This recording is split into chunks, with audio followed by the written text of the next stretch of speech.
when I get off the plane with Tony Blair, everyone else goes back to their families. And I would go back to my 1-bedroom flat on my own and stop at the supermarket on the way home and buy myself something to eat and then go back to work the next day. What has been the point of my life? And why am I doing this? And what's the point of success if there's no one by my side, or if I'm not happy, or if I'm not healthy? Hey you, are you feeling stuck, desperate for a career change, or thinking of starting a business, but you're just not sure how to make your first move? I'm television producer turned career coach Shannon Russell, and this is the Second Act Success Career Podcast. This is where you will not only get the career advice you've been craving, but you'll get tips from career and business experts, along with inspiration from others who have made a career transition to find second act success. Let's get started. If you are a workaholic, if you have climbed the corporate ladder, if you have woken up exactly where you set out to be, only to find that it's not working any longer, then you are in the right place, my friend.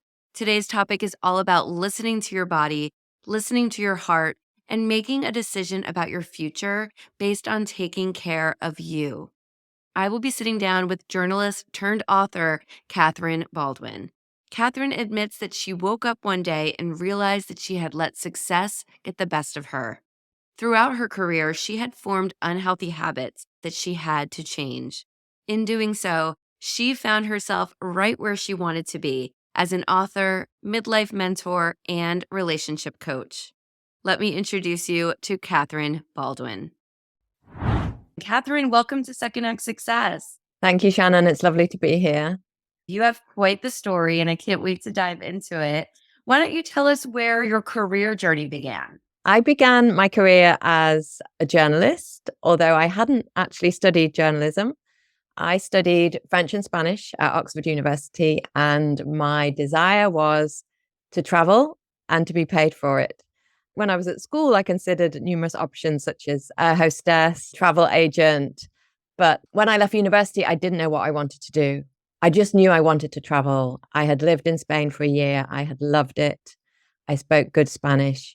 So I went traveling. I went to Australia, New Zealand, and then I went to the States, and then I traveled into Mexico, and I ran out of money. And the hostel where I was staying, someone suggested that I go to the local newspaper and try and get a job. I did. I went to the English language speaking newspaper and I got a job. And that's where my journalism began. I was 25 and I rang my mum and I said, I'm in Mexico, I've got a job and I'm staying. And I stayed for 5 years and went from English language newspaper to another one and then to Bloomberg. And I received great training on the job in journalism from my mentors. And then I moved to Brazil and worked for Reuters, had a great time there for a few years. When I was in Brazil, I was like, I really want to go home. I'm homesick. I've been gone for 10 years. That's a lot on your own. And then I moved back to London. I worked as a political journalist based in the Houses of Parliament. So it was a top job. I felt like I wanted to go home, but I kind of needed to go home on a high. It sort of psychologically, I needed to go home not as a broke, unemployed person. And I really did. I really went to the top and I got this job as a Reuters political journalist based in Parliament, which involved traveling around the world with the Prime Minister of the day, traveling to war zones and the White House and Europe and Asia and reporting on politics. So it was a big job and I did it for 6 years. Wow. How incredible. And I think it's interesting because we both kind of got our start in journalism or communications. I was a television producer, so I know the traveling and the hours and just the stress. It's a big job and you're around a lot of people and everyone thinks it's so glamorous, but there's a lot of long hours, stress, and pressure in that industry. Do you want to talk a little bit about that being in your 20s, having this really impactful position? You're right. There was huge stress and pressure, and I dealt with it using binge eating, overeating, comfort eating, stress eating, and binge drinking. That's how I dealt with it. And I dealt with it in that way in Mexico and Brazil. And I was in my 20s in Mexico and Brazil. And on the one hand, it was great fun and all the partying and all the people I met. And I was also using these unhealthy behaviors. And then I moved to London. I was 32, I think, when I started my job in London. So that job was early 30s. And for the first while, I was still coping using these unhealthy coping mechanisms. I was constantly stressed and adrenalized. I had huge imposter syndrome, despite having gone to Oxford University and multilingual. That didn't matter because I'm from a single parent family in Liverpool. We grew up not with a huge amount of money from divorce. And I had this huge sense of imposter syndrome, which meant I had to prove myself all the time. I had to be perfect. I had to be better than the day before and better than everyone else. And, I never gave myself a break. So those huge transatlantic trips with prime ministers and also working for Reuters, which is a 24/7 news agency. So unlike the newspapers that they had time off and they had deadlines to file, my office was always open. It might have been closed in London, but it was open in New York or in Tokyo. So I was always working. And yeah, it was exhausting. The perfectionism, the stress, the fear. And nobody knew. I did a great job.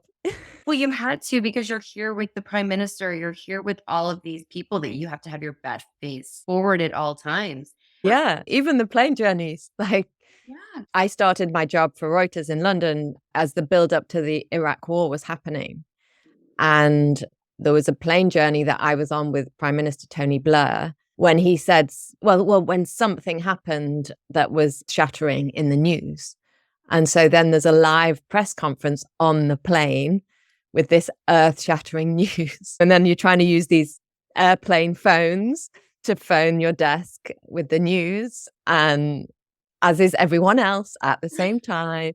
And yeah, it was crazy. There was no sort of downtime on the plane to read your book. It's like prep for the next leg, or there's these live news conferences that suddenly get sprung on you. Did you love it though? Like, were there just times that maybe now you can look back and go, that was so cool that I experienced that? And as stressful as it might have been, I was there when that breaking news came about, or I was in that war zone covering it. So are there highlights that you look back on with fondness? I feel excited talking about it. So clearly, just talking about that moment and that story, in a way, I mean, you've never felt more alive. And yes, you have a first row seat at historical events. I was at the earthquake in Haiti. I was at the tsunami in Asia, the terrorist attacks in London, the terrorist attacks in Madrid. I was there. I was there when Tony Blair and George Bush were talking about invading Iraq. So yeah, I was there with my ringside seat history. And when I look back to that life, especially the Mexico and Brazil stage, great friends that were absolutely family to me and kind of living the dream in many ways. I think the problem was it was unsustainable. So something had to give at some point. And that's what happened. Something has to give. And I like that you said it wasn't sustainable. My second act came in is where I realized this isn't sustainable for this next part of my life. And mine came when I had my children and I realized I can't be traveling. It wasn't sustainable for that part, even though I absolutely loved it. And I'm wondering what your breaking point was and what made you realize that this wasn't sustainable for you for the remainder of your life. It's really interesting because one of the reasons, perhaps you say, for you, because you had children, one of the reasons for me could be because I didn't have children. I hadn't had children. And there were a number of wake up calls. So there was a moment of realization around food. And that happened a year after I'd got back to London. So I was 33, I think, when I started to open my eyes, come out of denial about the way I was eating.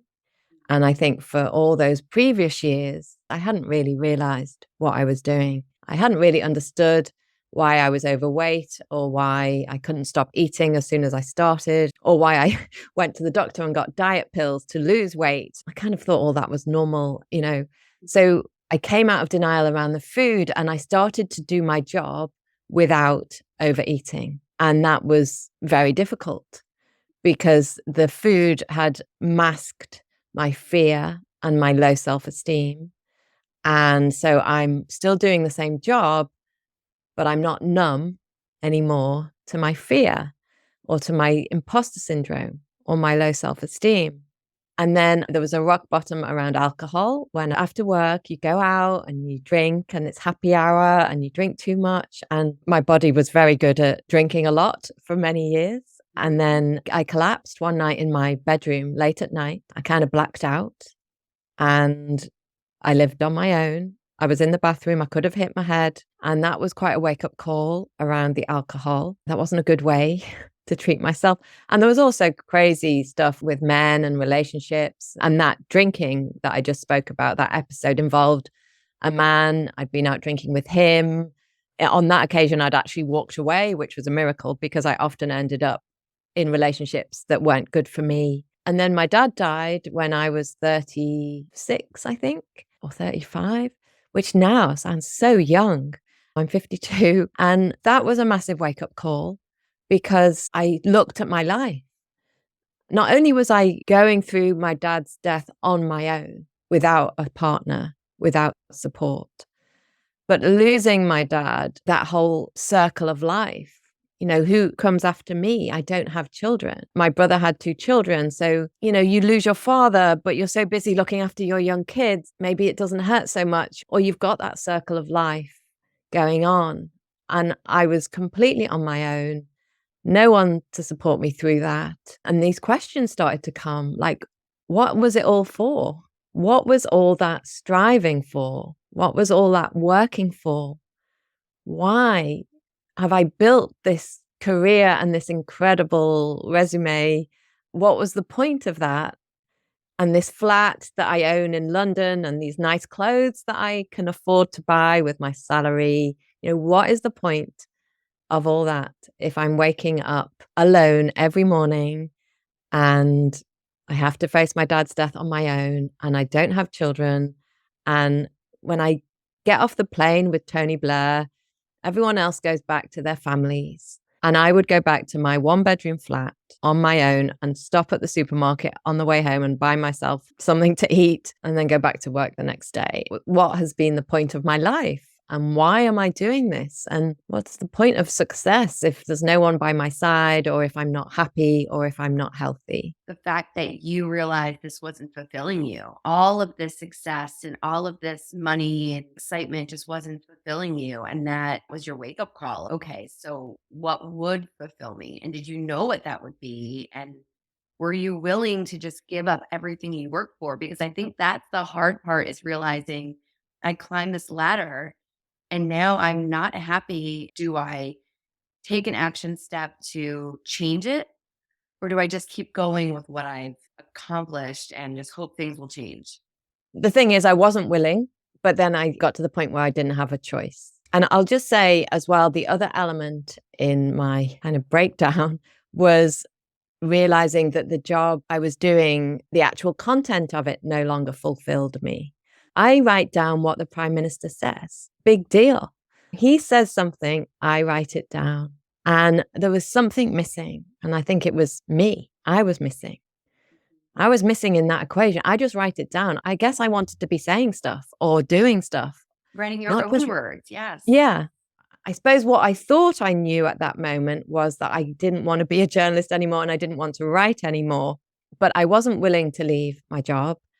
And what happened was I basically burnt out and broke down and was signed off work by my doctor.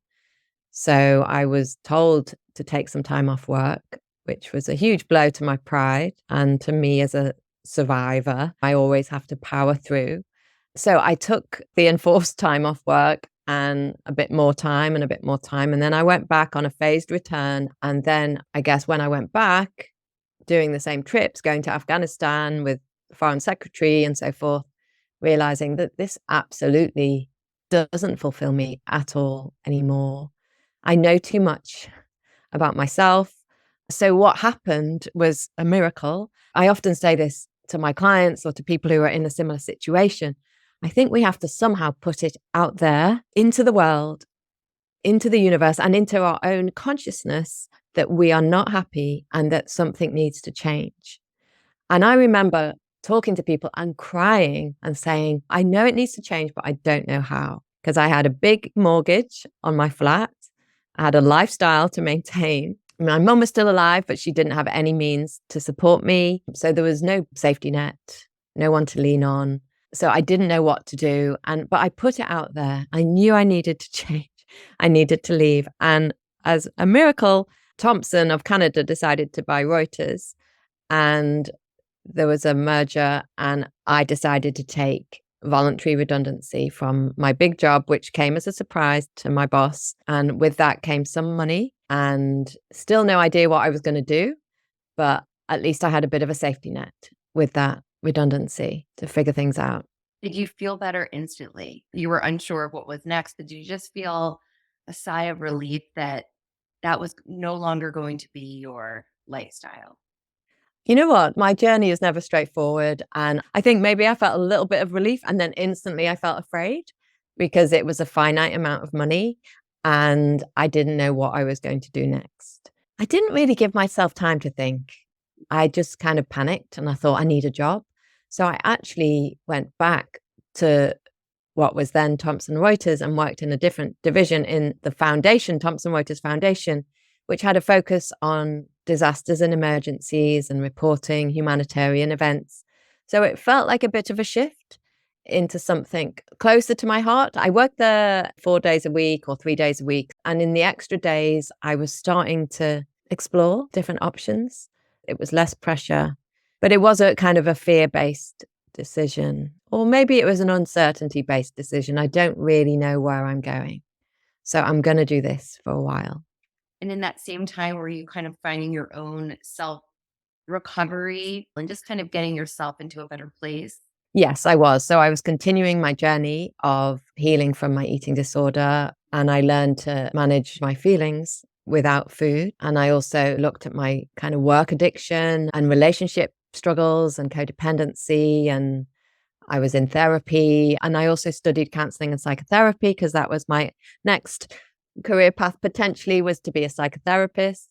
I suppose something that really shifted was I went to a conference about women and eating disorders, and I went out of interest. At that conference, I had this kind of, had a lot of anger because there was all these stories about these women dying of anorexia or trying to desperately to be thin and obsessed with their weight. And it had been my story, like starving, binge eating. At that conference, I was about to turn 40. I remember sitting on the toilet, looking at my thighs and criticizing them and sort of pressing them and thinking, gosh, they wobble. And then I remember having this, what am I doing? And it just felt so ridiculous and such a terrible waste of my time and my energy and my intelligence and my creativity. And I got really angry and I went home and I started to write a blog. I was about to turn 40. I would blog for 40 days and I would try and be abstinent because at Lent we kind of give things up, don't we? So I would give up self-criticism, self-judgment, self-blame. I would give up giving myself and my body a hard time for 40 days and I would blog about it every day. So I did that. I blogged every day for 40 days. It was amazing because while I had thought I would want to stop writing after leaving Reuters, I suddenly wanted to write, but in a very different way. I wanted to write about me. I wanted to write about eating disorders and women and well-being and relationships and being 40 and single and not having kids. And I wanted to write about all these topics.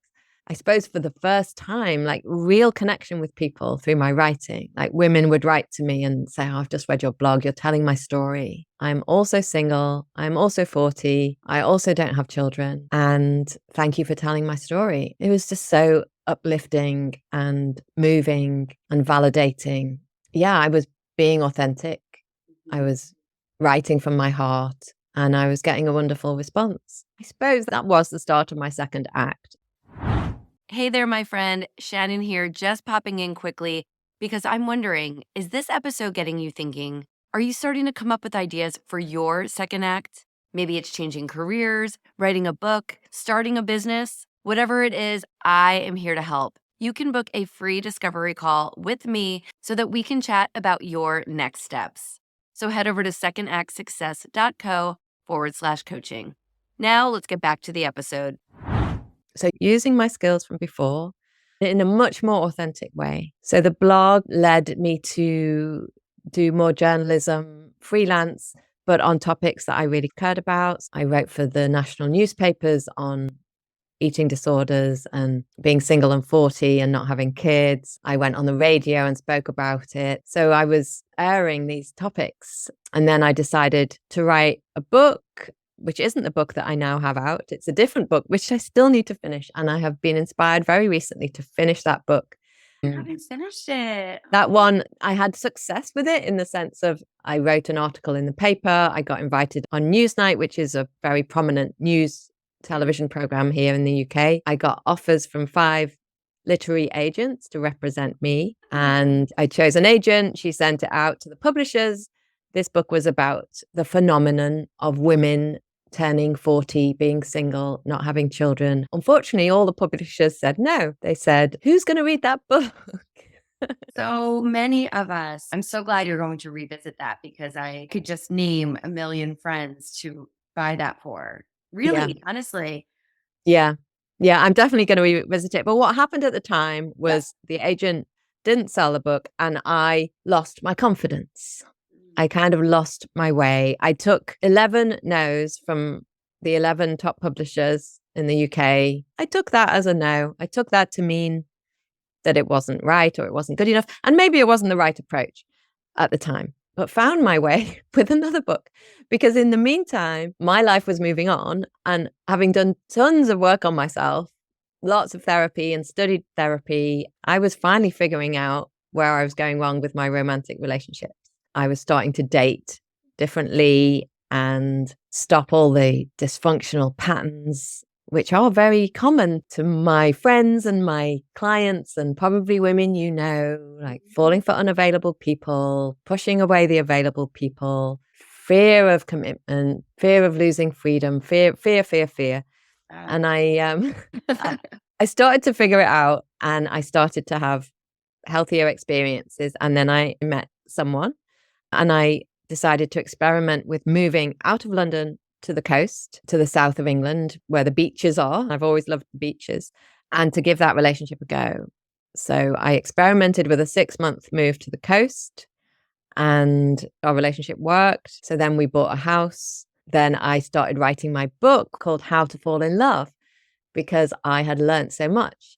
Right. And I had managed to fall in love, which was absolute miracle for me. I'd had lots of relationships. I'd had lots of painful experiences, and I felt like I was banging my head against a brick wall for many years. So the fact that I'd worked it out felt like I needed to tell people.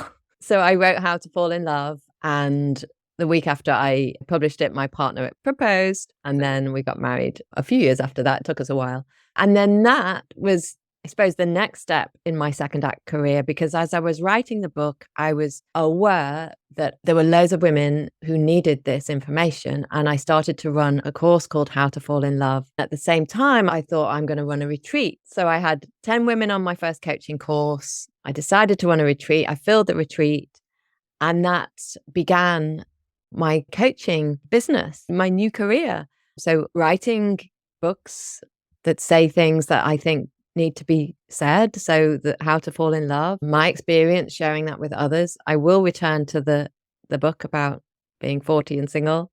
I have another book on emotional overeating that I am writing, and I'm writing a novel, which I am halfway through. Based on your life and your experience, or is it completely different? It draws on so many aspects of my life and my experience, and it touches on all the topics that I touch on in my coaching business. It encompasses a lot of my life, and I really hope, as well as being a brilliant read, and hopefully a wonderful movie.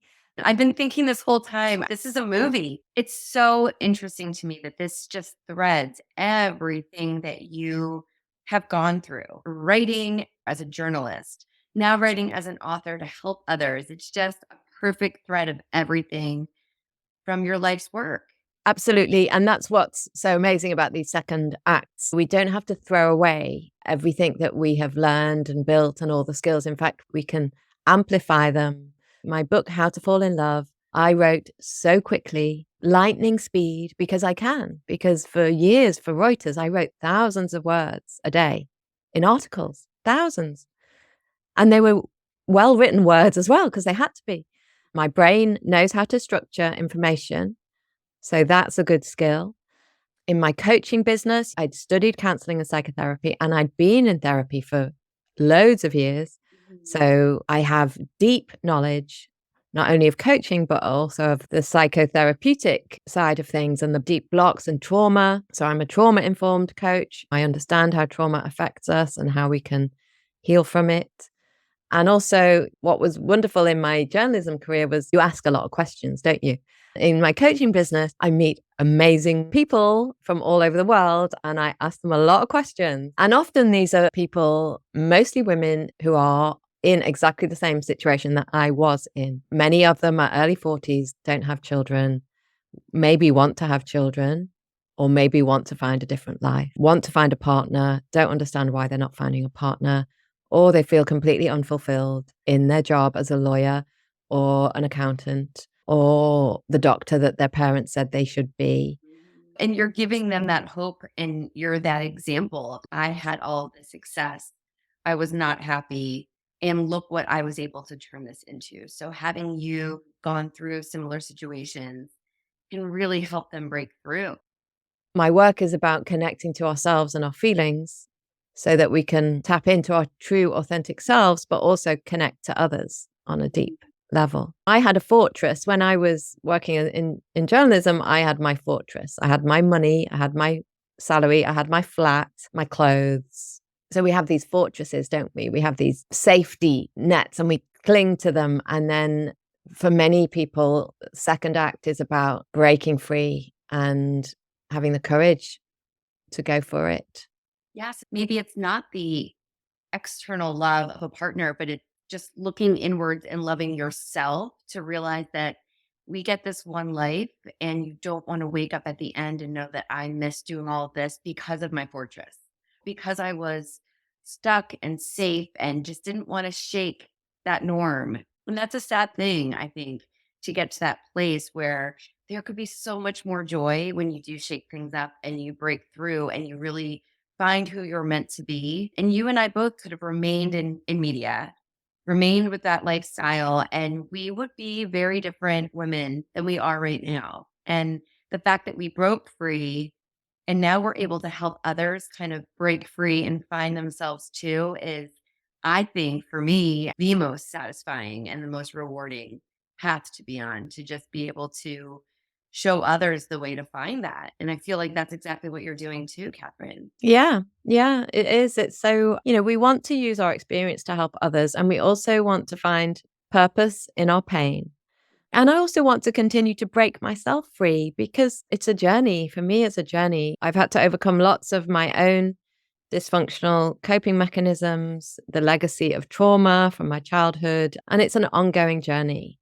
And, I need to continue to break myself free because I can only take people as far as I have gone. My therapist always reminds me, so I have to keep moving forwards, finding more freedom for myself so that I can keep inspiring others because, and then we can change the world, but we can't change the world if we're not taking a chance, taking a risk and being courageous and going for it.